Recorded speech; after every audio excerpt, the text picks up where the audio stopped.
as-sunnah as-sunnah as-sunnah foundation, as-sunnah as-sunnah as-sunnah foundation। সম্প্রতি একজন রাজনীতিবিদ বলেছেন, আমি আল্লাহর কাছে কখনো ক্ষমা চাই না, কারণ আমার কোনো পাপ নাই। এ ধরনের কথা বলা কতটুকু সমীচীন? খুবই গর্হিত কাজ এবং জঘন্য কথা এটি। আল্লাহ রাব্বুল আলামিনের শান এবং নিজের অবস্থান সম্পর্কে না জানার কারণে এই ধরনের কথা কেউ বলে থাকতে পারেন। আমাদের প্রিয় নবী সাল্লাল্লাহু আলাইহি সাল্লাম বলেছেন, তিনি দিনে ৭০ বারের অধিক আল্লাহ সুবহানাহু ওয়া তাআলার কাছে ইস্তিগফার করেন, ক্ষমা প্রার্থনা করেন। নবী করিম সাল্লাল্লাহু আলাইহি ওয়াসাল্লাম সেই ব্যক্তি প্রথমত তার দ্বারা কোনো কবিরা গুনাহ হয়নি, সে কিন্তু আল্লাহ তাআলা সকল প্রকার কবিরা গুনাহ থেকে, সকল প্রকার গুনাহ থেকে আল্লাহ তাআলাকে বাঁচিয়ে রেখেছেন। এবং সেই সাথে আল্লাহ সুবহানাহু ওয়া তাআলা তাকে বলেছেন সূরা ফাতহার মধ্যে, ইন্না ফাতাহনা লাকা ফাতহাম মুবিনা লিয়াগফির লাকা আল্লাহু মা তাকাদ্দামা মিন যামবিকা ওয়া মা তাআখার। আপনার পূর্বের এবং পরের অর্থাৎ পরবর্তী জীবনে যেটা আপনার আশিক নবী সাল্লাল্লাহু আলাইহি ওয়াসাল্লাম জীবন দশা বলেছেন আল্লাহ তাআলা, যে আপনার ইতিপূর্বে যে জীবনটা পার করেছেন, সামনে যে জীবনটা আপনার অবশিষ্ট আছে, এই উভয় জীবনে যত ভুল ভ্রান্তি হবে সবগুলো আল্লাহ সুবহানাহু ওয়া তাআলা আপনার জন্য মাফ করার জন্য আপনাকে আল্লাহ তাআলা সুস্পষ্ট বুঝিয়ে দিয়েছেন। আল্লাহ সুবহানাহু ওয়া তাআলার পক্ষ থেকে সেগুলো মাফ।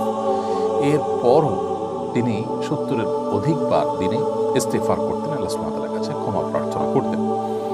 তো নবী করিম সাল্লাল্লাহু আলাইহি ওয়াসাল্লাম নবী হওয়ার পরও নবীরা নিষ্পাপ, সেই নিষ্পাপত্বের জায়গা থেকেও তিনি আল্লাহ সুবহানাহু ওয়া তাআলার কাছে ৭০ অধিকবার যদি ইস্তিগফার করে থাকেন, তো আমরা কে?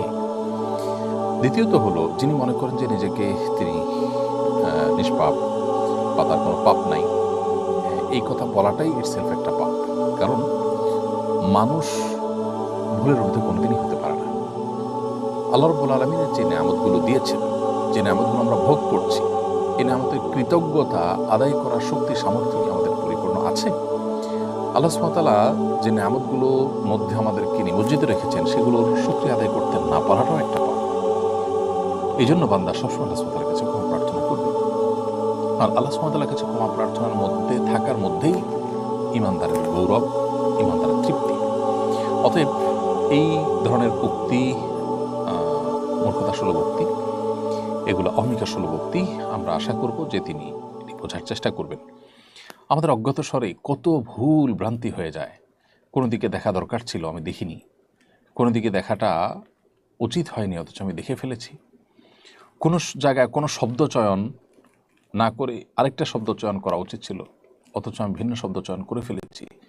এই ধরনের কথা প্রতি মুহূর্তে আমাদের জীবনে আমরা দেখতে পাবো। এ ধরনের বিষয় আছে যেগুলো আমরা প্রতি মুহূর্তে খুঁজলেই পাবো হাতের কাছে।